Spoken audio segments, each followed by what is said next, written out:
विधायकों की बात हो रही, बागी विधायकों की बात हो रही, तो एक और विधायकों के लिए एक सदन होता है विधान परिषद, जहां एमएलसी जाते हैं, चुने जाते हैं। और बड़ी चर्चा है कि एक बड़े अधिकारी हैं जिनको वहां के द्वार जिनके लिए खोले जा सकते हैं, जो वहां जा सकते हैं, और उनकी अमित शाह से हुई मुलाकात बड़ी चर्चा में है।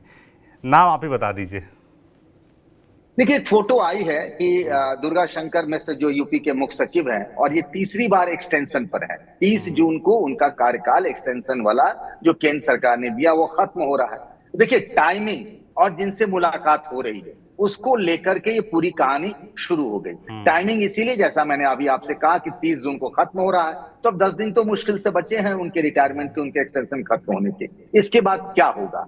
वो मिले हैं केंद्रीय गृह मंत्री अमित शाह से, फूलों का गुलदस्ता लेकर देने गए थे। बताया जा रहा है करीब 15 मिनट की बातचीत हुई है। अब उस बातचीत में क्या हुई मुझे नहीं पता, लेकिन जब मैं बीजेपी ऑफिस गया, मैं आपको बताऊं कि मैं बनारस से चलकर लखनऊ आया, वहां भी बनारस में बीजेपी के नेताओं से मिला। उससे पहले मुझे नहीं पता था, इस फोटो को लेकर चर्चा शुरू हुई तो उस जो स्वामी प्रसाद मौर्य जिन्होंने विधान परिषद की सदस्यता से इस्तीफा दिया, वो जो कार्यकाल खाली हुआ है उसको लेकर के बीजेपी के कई नेताओं में भी एक उम्मीद की किरण जगी है कि चलो भाई हम भी एमएलसी बन सकते हैं। इसमें से कई नाम हैं, उन नाम का जिक्र करना जरूरी भी नहीं है, अच्छा भी नहीं रहेगा।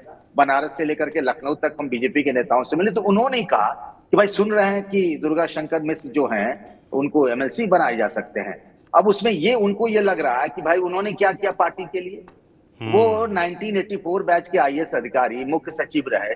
उसके बाद यहाँ केंद्र में वो urban development, housing and urban development के सेक्रेटरी थे, दिल्ली मेट्रो रेल कॉर्पोरेशन के चेयरमैन रहे, बड़े बड़े पदों पर रहे। यहाँ 3 बार एक्सटेंशन मिल गया। अब जब एक्सटेंशन खत्म हो रहा है तो बीजेपी के कार्यकर्ताओं को आप नहीं पूछेंगे, उनके नेताओं को नहीं पूछेंगे, आप दुर्गा शंकर मिश्र को एमएलसी बना देंगे। तो आपने उसमें से कुछ नेताओं ने धमकी भरे अंदाज में, चेतावनी भरे अंदाज में हमसे कहा कि भाई अभी देखे ना रिजल्ट के नतीजे, अगर आप अपने कार्यकर्ताओं की उपेक्षा करेंगे, जो बीएसपी समाजवादी पार्टी से आए नेताओं को माथे पर रखेंगे, तो फिर यही आएगा। मतलब उनका कहना यह है, इनडायरेक्टली उन्होंने मुझे, मतलब मेरे थ्रू संदेश भिजवाना चाहते हैं, कहना चाहते हैं कि अगर उनको मिला तो फिर जान लीजिए अभी जो हुआ ना ये तो ट्रेलर था, आगे अभी और भी कुछ होगा। तो उन सबको भी लगता है कि ये मौका मुझे मिलना चाहिए। बहुत सारे नाम हैं, लेकिन चर्चा इसलिए शुरू हो गई टाइमिंग को लेकर के। मैं कह रहा हूं कि भाई उनकी चर्चा तब भी हो रही थी जब लोकसभा चुनाव को लेकर टिकट बांटे जा रहे थे, तब भी ये चर्चा आई थी। जैसे ईडी के पूर्व डायरेक्टर रहे संजय मिश्र की चर्चा हम लोग कर रहे थे प्रयागराज से उनके उम्मीदवारी को लेकर बीजेपी से, उसी तरीके से दुर्गा शंकर मिश्र के लेकर की बात हो रही थी कि हो सकता है कि उनको घोसी से लोकसभा उम्मीदवार बना दे बीजेपी, या फिर देवरिया से बना दिया जाए। लेकिन ऐसा हुआ नहीं, दोनों जगह अलग अलग उम्मीदवार आए हैं।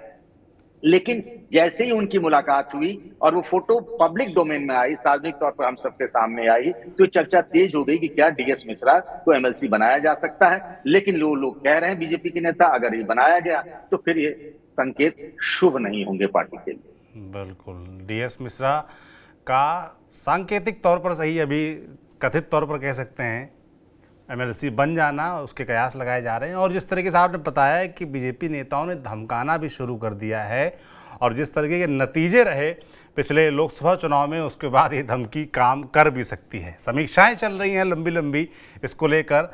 और एक हमारी बीजेपी के नेता से बात हो रही थी तो वो बोले कि समीक्षा जिनकी होनी चाहिए उन्हीं को ही समीक्षा का काम सौंप दिया गया है, उन्हीं लोगों को, उन्हीं विधायकों को, उन्हीं नेताओं को जिनकी खुद समीक्षा होनी चाहिए। बड़ी दिलचस्प टिप्पणी लगी पंकज जी मुझको ये।